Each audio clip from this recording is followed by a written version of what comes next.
So I have this drawer that I've added, and a drawer below. There's a big storage spot below it. These, I forget what they're called, but these clasps here, they do a nice job for keeping everything locked down. And there's another one over here as well, another drawer. So we have all of our utensils and everything in there, and all of our pots and pans in here. And actually, when we go that area below in the back, we throw all of our dirty dishes in there until we get home, so we can throw them in the dirty or the dishwasher. From the front here, you can see, or just behind the front, I mentioned this in the other video. Those are the garbage cans that are outside, so you have trash and recycle, and that is a really nice feature for keeping everything out of the truck and nice and clean inside and easy to dump from the outside. This cabinet was originally here. We just added some carpet to the shelves, and behind it in this area here, there's a couple latches right there. And if you take those shelves out of the way, behind that is some of the electronics. I don't really foresee needing to get in there to look at anything, because in this cabinet here is where pretty much anything you might want to touch is available. But that's where your access is to all the electronics, right behind the driver's seat. But there's some storage, obviously, you can see here. So my wife gets half of that, or more than half, and I get the other portion. So this is that cabinet. It's just behind the driver's seat in the center. This is the one that has everything in it that you might want to really touch if you needed to. It looks really confusing, but it's not. Each one of these basically controls a switch or a light function or something like that.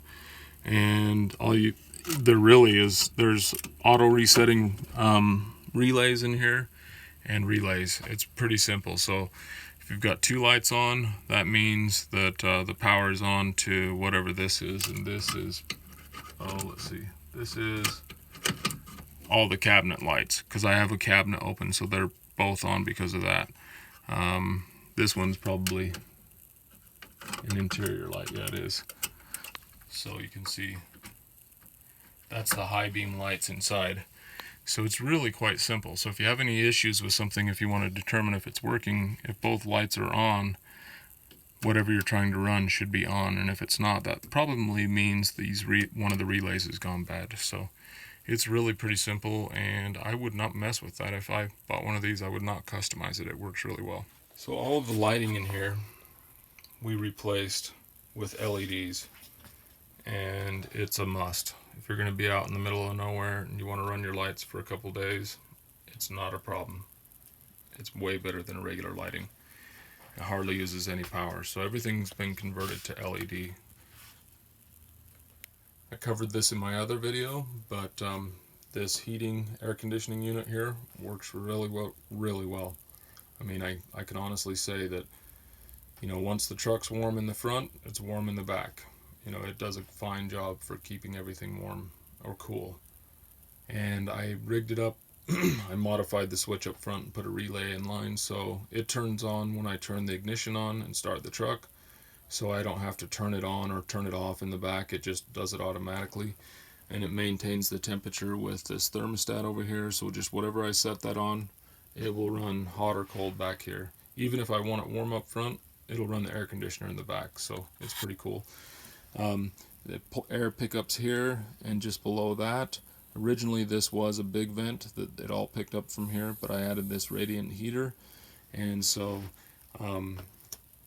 basically I have radiant heat to supplement the regular heat if need be, or if we're camping and it's cold, we can use the radiant heater below. It's very efficient and keeps this thing very warm on its lowest setting. So this is the cabinet right next to the door.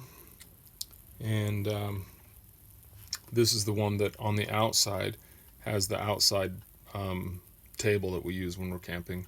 On the inside of it, it has the table here, and it also holds the table legs, and everything's really quite solid, so it's not moving anywhere. There's a little slide section here, a little foot to keep it from moving around, as well as it being locked in here. So I added that area to hold the table, which goes right here obviously, and then also added the shelf. The shelf is nice because in the back we have USB adapters, as well as 110, and lighting. And then below we have our coat rack here for any coats. Currently I have a propane bottle here running this radiant heater. However, I do intend to plumb that to the main line over on the passenger or driver side of it. And so yeah, that right there is a great place to store your table as well as your clothes and everything, and keeps it nice and snug and out of the way, and keeps it quiet.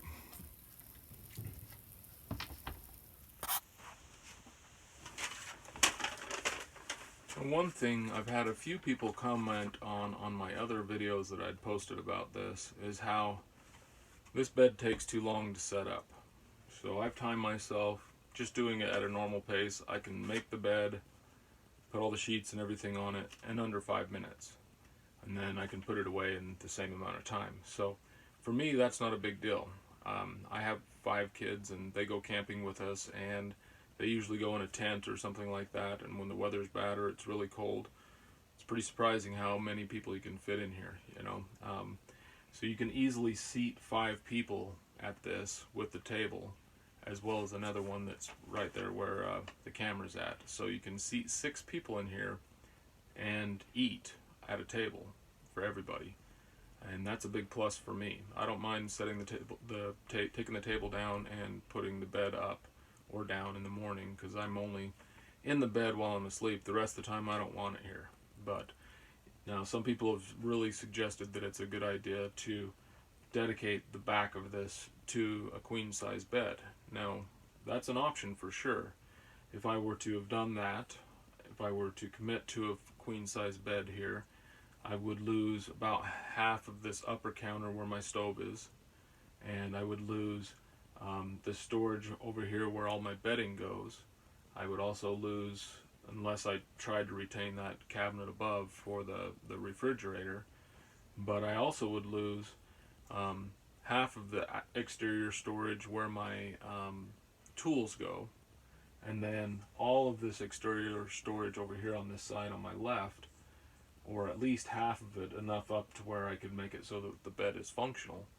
And so that would have made that cabinet on the outside over there, which holds 10 folding chairs, and it would have taken half of my tools out of the situation on the outside, and I would have ended up with a bed that I can use while I'm asleep, which I only do from like 10 till 6 in the morning. So I couldn't see the reason to do that. I considered it, but I went for more of the able to seat people in here.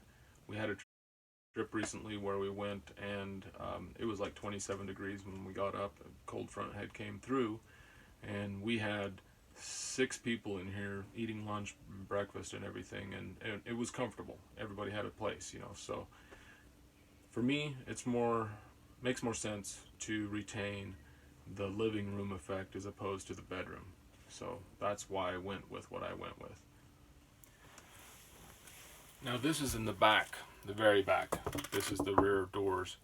And what I did here, because this is really functional in many ways. Like, not only is it a camper, but I mean, I have a truck and stuff that I can use to go to the store and lumber store and vice versa, wherever.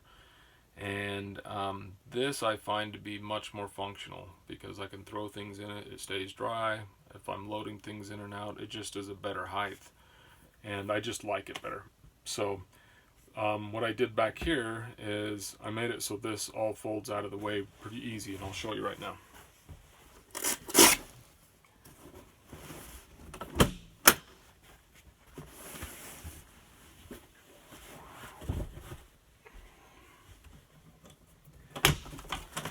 So that spare tire carrier, if it had a latch on it on the bottom like most, I would have to go to the outside to be able to open this door. So you have to open it, and then the bench that you sit on folds up and goes out of the way. And what you end up with is an entrance, which is nice even when you don't want to have a bench, just to have it open to the back. But you can load motorcycles in here. I've had kayaks in here. I've moved furniture in here. Hell, I even covered all this stuff with plastic and took a half a tree to the junkyard with it. So it makes it so it's functional in many ways. So I really like it for that reason. If I had that bed that I was talking about a minute ago, if I had a bed here, I couldn't use this for any kind of utility thing. So that's how that works.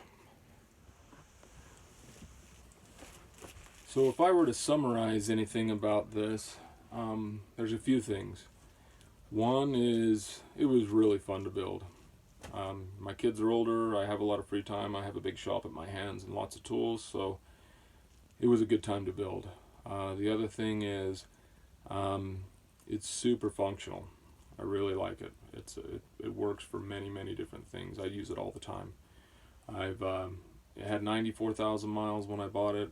It has 101 on it now, so I put 6,000 miles on it. I've been driving it daily just to make sure it's a good solid rig. It is.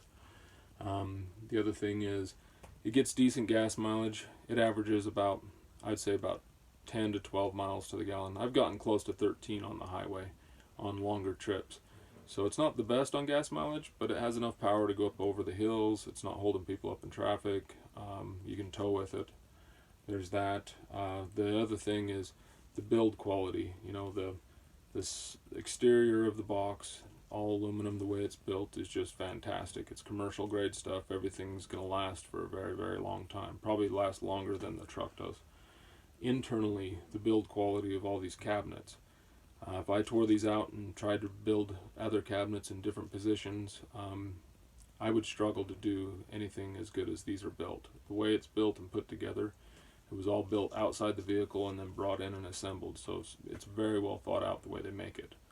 All of the electronics, interior electronics, the lighting inside, the lighting outside, there's probably, I haven't counted them, but I wouldn't be surprised if there's 8 110 volt outlets. There's one in the front seat, there's multiple ones back here, there's 12 volt outlets back here, multiple 12 volt outlets back here, 12 volt outlets up front. All of that was already wired in. All of this lighting was already wired in. You know, all I had to do is convert it all to LED. So I had a really good platform to start from, which made it so I had a better overall vehicle and less work to do. If I were originally to do what I was planning, which was to buy a Ford van, make it a pop-up top, and build a whole interior in it like a sportsmobile, I probably would still be working on it and would be halfway compared to where I'm at now. And probably more expensive, for sure. There's that side of it. The other thing is the looks you get.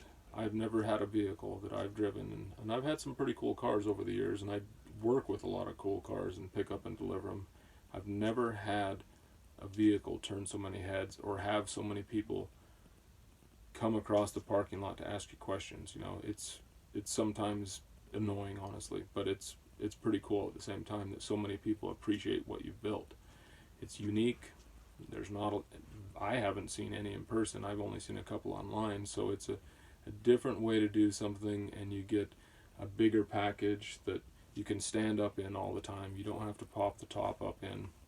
And if you look at those videos of people that are living out of their sportsmobiles and that kind of thing, they work really well, but they're very cramped. And this, having a couple extra feet in width and the height, makes a big difference in the comfort factor. So it's always there. You can easily go anywhere, and you're set up as soon as you get there. You don't have to pop up a top or slide any sides out or anything like that. So it's a cool rig. I hope you guys enjoyed the video. I'm not somebody that really makes videos like this very often, but I had so many people interested in this one that I thought that I might try to do a better one, and I hope it helps you out. And if you have any questions, feel free to reach out to me in the comments, and I'll get back to you as soon as I have a chance. Thanks for watching.